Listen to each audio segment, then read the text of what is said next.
दोस्तों एक तरफ उत्तर प्रदेश के संभल में जो शाही जामा मस्जिद है उसको लेकर विवाद है और अभी विवाद की स्थिति खत्म नहीं हुई। हिंदू पक्ष मानता है कि वहां पर हरिहरी का मंदिर हुआ करता था जिसे तोड़वाकर मस्जिद का निर्माण किया गया और इस मामले में लंबे समय से अदालत में सुनवाई चल रही है। हाईकोर्ट में भी कई घंटों की बहस हो चुकी है और अब इस बीच में हाईकोर्ट में सुनवाई के दौरान संभल की जो जामा मस्जिद को विवादित ढांचा लिखवाया गया है। अब जिस पर विवाद था उसे विवादित ढांचा जोड़ा गया है। हाईकोर्ट ने मस्जिद को लेकर क्या कहा है ये समझ लीजिए। जानकारी ये है कि जस्टिस रोहित रंजन ने सुनवाई के दौरान जामा मस्जिद को विवादित ढांचा लिखवाया। हिंदू पक्ष लगातार इसे विवादित ढांचा बता रहा है और ये पहली बार है जब सुनवाई के दौरान हाईकोर्ट ने भी ऐसा कह दिया और इसी वजह से हिंदू पक्ष थोड़ा खुश है, तो वहीं दूसरी तरफ मुस्लिम पक्ष को इसे एक झटके के रूप में देखा जा रहा है कि कोर्ट से झटका लगा। अब एएसआई रिपोर्ट में पता क्या चला था। वैसे इससे पहले भी इलाहाबाद हाई कोर्ट ने ही मुस्लिम पक्ष को झटका दिया था और तब अपील की गई थी कि जामा मस्जिद में रंगाई पुताई की इजाजत दे दी जाए। उस मांग को लेकर ही हाईकोर्ट ने एएसआई से एक रिपोर्ट तैयार करने के लिए कहा था और तब कोर्ट ने 3 सदस्यों की एक टीम गठित की थी। उसमें प्रशासन का एक सदस्य, एएसआई का अधिकारी भी शामिल किया गया था। कुछ घंटों के सर्वे के बाद एएसआई ने जो अपनी रिपोर्ट सौंपी उसमें कई बड़ी बातें सामने आई। एएसआई ने अपनी रिपोर्ट में इस बात का जिक्र किया कि अभी रंगाई पुताई की कोई जरूरत नहीं है।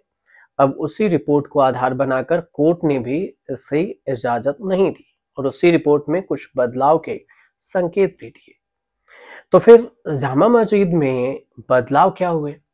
रिपोर्ट में ये बताया गया कि मस्जिद में कई सारे बदलाव देखने को मिले। मस्जिद के फर्श के जो टाइल्स और पत्थर हैं उनमें बदलाव देखने को मिला।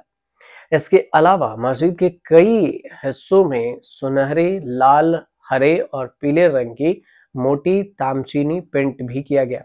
दावा हुआ कि इस पेंट के जरिए मूल सतह को ढकने की कोशिश हुई है।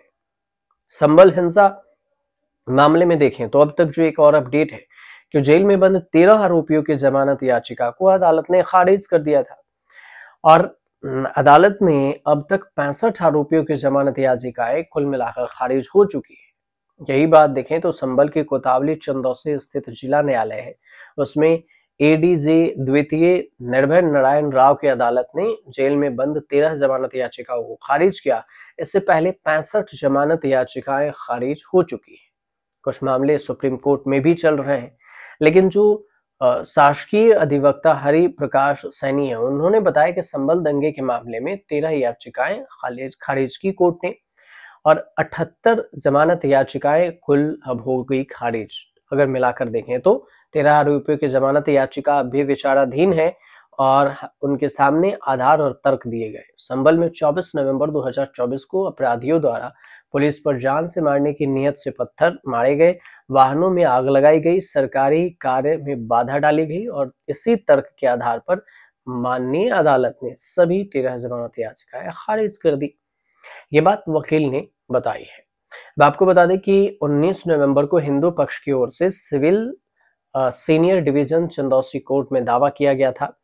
संभल के शाही जामा मस्जिद श्री हरिहर मंदिर है और 19 नवंबर के शाम को मस्जिद का पहले चरण का सर्वे हुआ और दूसरे चरण का सर्वे 24 नवंबर को हुआ। मस्जिद में चल रहे सर्वे के दौरान हजारों की संख्या में लोग इकट्ठा हो गए थे और पुलिस पर पथराव फायरिंग शुरू कर दी थी, जिसमें 4 लोगों की मौत हो गई थी। वहीं पर उग्र भीड़ ने गाड़ियों को भी फूंक दिया था और इसके बाद ये विवाद इतना बढ़ गया कि पुलिस की तैनाती हो गई। वहां पर नई चौकी बनाई गई है अब, जिसका नींव भी डाला गया। हाईकोर्ट से मामला सुप्रीम कोर्ट में भी पहुंचा और सुप्रीम कोर्ट में अभी यह मामला फाइनल सुनवाई के लिए पेंडिंग है।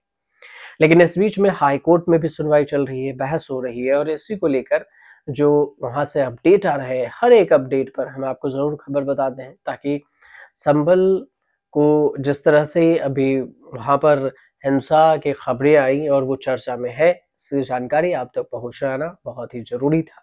अगर आपको जानकारी सही पहुंच रही हो तो हमारे चैनल को सब्सक्राइब जरूर कीजिएगा और कमेंट कीजिएगा, शेयर कीजिएगा।